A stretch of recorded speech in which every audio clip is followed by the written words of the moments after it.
buhay driver ng catering. Ngayon, kukunin mo yung sasakyan, tapos bibili tayo ng yelo din sa planta.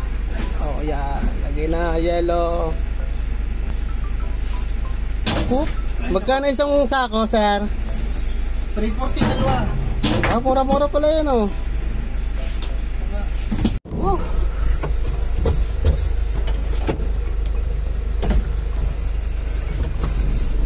Okay na guys, let's go!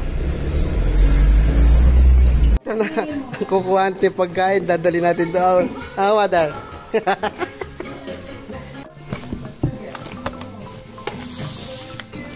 Kupit siya. Yan na. 80.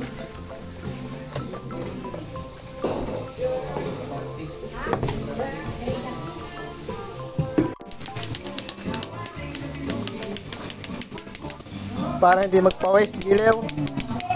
Oo, giliw, tama, giliw. Dahil mainit pa, giliw. Dahil bagong luto, giliw. Ay, nakakaaliw ang magkandos ng karne, oh. Para ka rin nagpuputok ng mga pang-wrap, eh. Umikagalit ka din may buho. Ay, hindi yung kurot-kurot lang. Abay, kurot sa mata. Dito.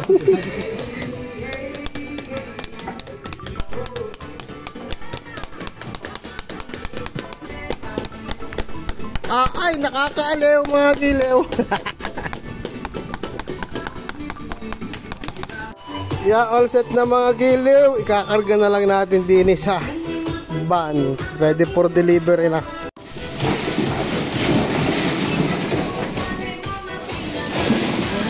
Dessert. Dessert po yan. Ayos, lamig na lamig nga naman yan. Yan.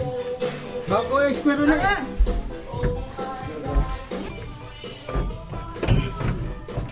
Oh, nadya pa lang may sariling patas iya. Kahusay. Ah, di patong. Next level. Mag-upgrade na kami giliw. Nagdagdagan na kayo ng luwa. Anong dalawa? Ah, bumili ulit kaya? Para hindi na sa ano. Hindi ka? Ayos na ayos yung ganyan, no? At least tipid space. Ay, yung iba hindi na pwede. Dahil na, iba na sukat. Ibang sukat. Dapat pala ganyan lahat, ano? Oo nga naman. Oh, ay inang! Next level! Yun nasa third level! Oh, last level. Isa pa, ano? Ayan na, giliw, nakapatas na, ready to go na. Let's go, Miss D. Siyempre, dahil catering tayo ngayon today, nandito na tayo ngayon sa reception. Yan, ito yung ating reception. Binababa na yung mga gamit after mag-drive. Ito yung mga tauhan ni Miss D. Wala mo nakita itong taong mag-iangat yung isa. Ito na yung... Anong gusto? Hindi, iangat. Ano dalhin? Kongga drive. Yan, siyempre, ibutusan ka, bibili ka ng tape. Yan mga giliw, siyempre, hindi ka lang driver. Magpapalamang ka din ng tinapay.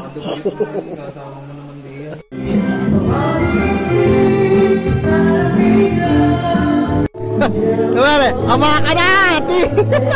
Tawa ka na! Yan, nakakalibre din naman eh, kahit driver lang. Kahit pala driver, nakakalibre, no? Happy birthday to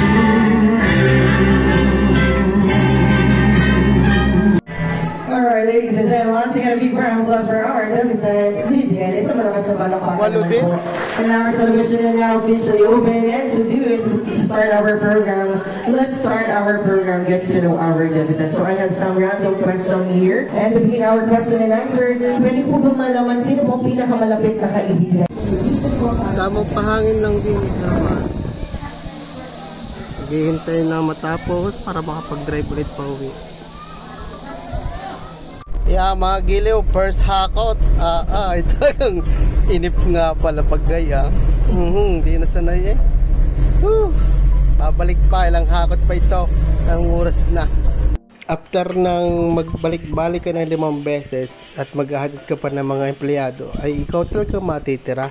Hindi biro ang pagiging driver. Sa'yo nakasalalay ang buhay nila, mga giliw. Madami akong realization sa nangyaring ito. Na huwag ka mag-stick sa kung anong meron ka. Mas maganda yung sumilip ka sa bintana mo, baka nandoon yung next step ng buhay mo. Dito sa mundong ibabaw, kapag wala kang ginawa, talo ka. Piliin mo maging masipag at saka may kwenta ang buhay. Kung aasa ka lang sa kung anong meron ka at saka maghihintay ka ng mga bagay, ay wala kang patutunguhan. At sabi pa nga nila, walang masamang sumubok ng ibang bagay. Malay mo dun ka pala mas nababagay. Huwag mong ubusin ang oras mo sa perfect timing. Tandaan mo, iba ang perfect sa timing. Saka tatry mo ng ibang bagay, nandun na pala yung iyong timing. Kaya kapag nasulubong mga opportunity ng mga ilaw na kagaya ng mga sasakyan, huwag kang makipaglabang. Pagpus magbaba ka at iyong idahan-dahan. At magpatuloy ka lang, pumukas ka sa daan at makakarating ka rin sa iyong patutunguhan. Tama nga naman, dalawa lang ang sangkap ng tagumpay. Yung pangarap mo at yung ikaw. Ngat.